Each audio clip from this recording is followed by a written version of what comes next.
So this part is preparations for the study. And here we have exactly the studying, the implementation, and then this is the analysis, where we analyze and make choices, make selections, make decisions. So if we follow that, then we are not going to be wasting money and time. Now, a question for you. Where do we find relevant information for your business? Which are the sources?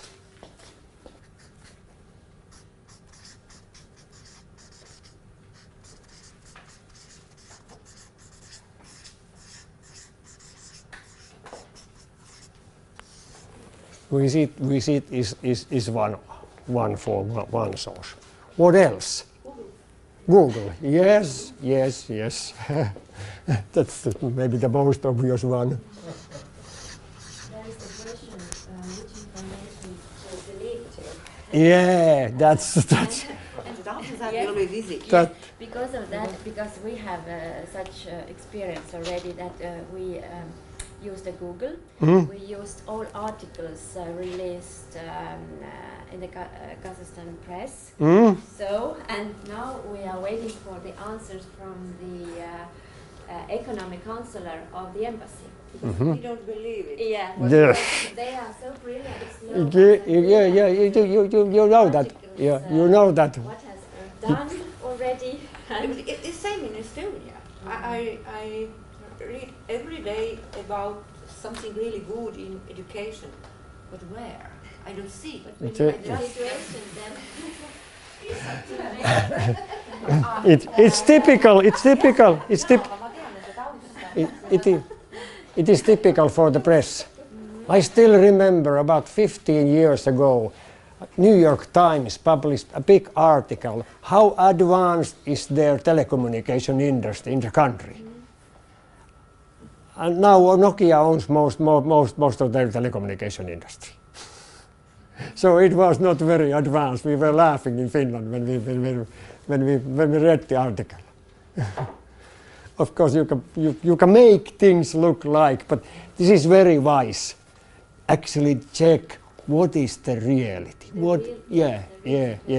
And with Google, you get a lot of garbage that you cannot believe on. Yeah, from there you get a lot of information. Yes, exactly. For a short while we were talking about it more in detail, but now I would like to hear your comments. What could be the show? Make a survey with prospective partners. Survey with prospective partners. And also end customers. And end customers.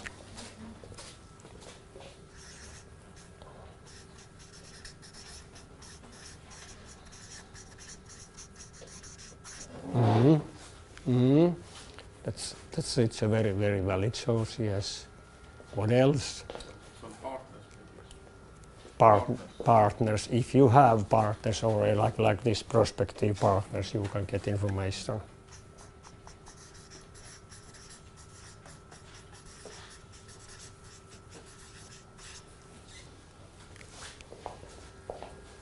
Anything else? Any other sources? Also this network is very important. You said you need to have information from the embassy. We went to Germany last year and we had this fair exhibition there.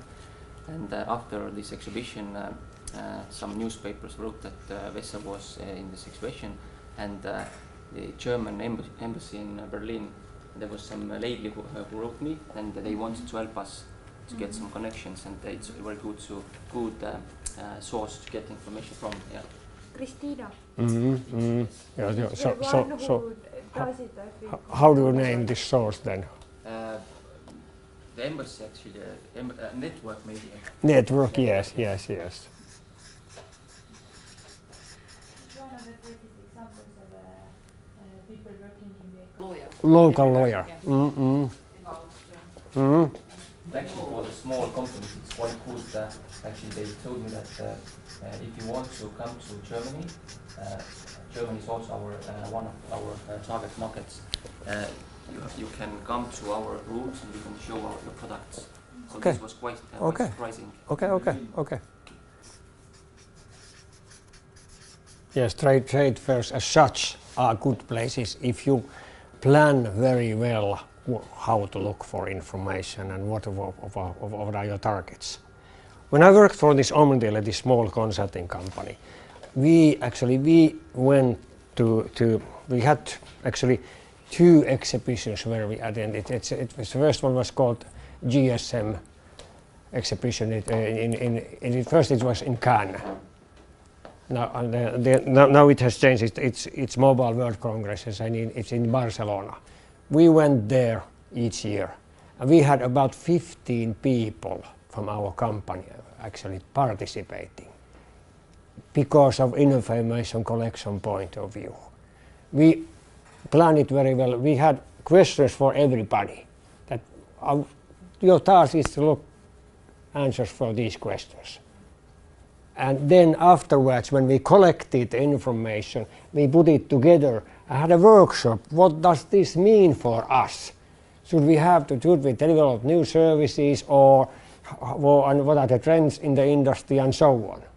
So it was, besides of our marketing, it was very good information collection event for us.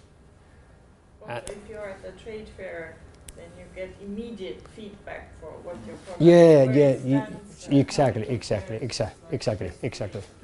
Yeah. So it is you get feedback. Yes, that's in that sense it is good.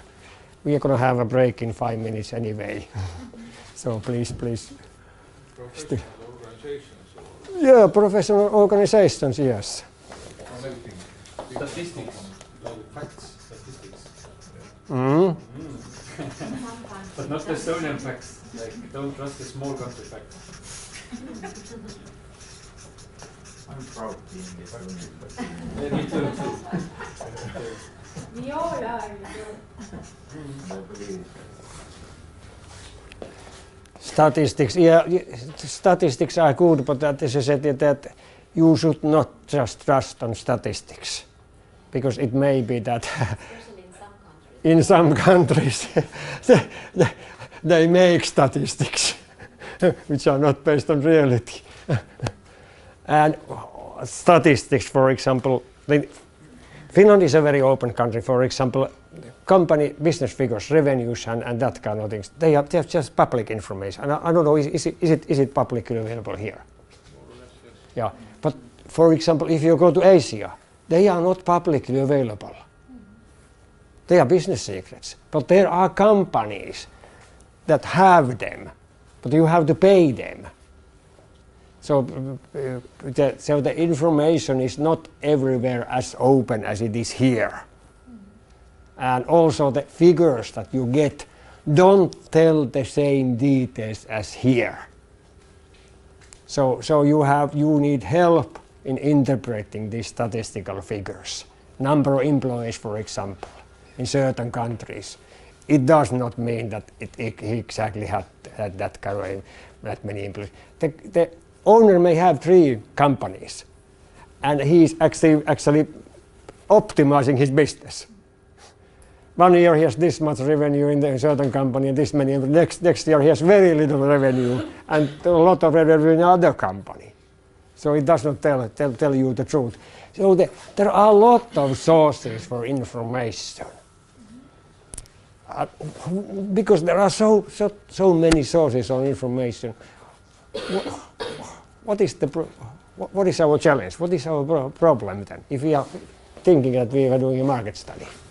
The biggest problem is that I choose the market and I want to that market and then or the country, and then every information I get is for this decision, and I neglect the information that says that don't go to that. Yeah, it is. At the end, it is always the analysis that matters. But now, if you look at the start of the process, when you are starting to collect, you very easily get so much information that you don't know what to do with that.